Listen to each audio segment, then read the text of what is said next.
This is a story about a girl and a boy whose paths crossed many times. But they didn't really know each other. The girl was studying in 8th class. One day, a new boy joined her school and her class. They didn't talk to each other, not even once. 2 years passed. Now they were in 10th class. During the exam, the boy sat behind the girl. For the first time, they spoke while helping each other in the exam. It was a short moment, but it was special. After the exam, they didn't talk again. Outside the classroom, they didn't meet or speak.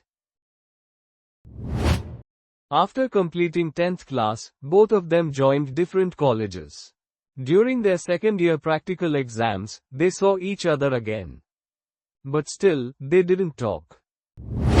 Later, something unexpected happened. When they joined college, they both got admission in the same college, same class, and even the same group.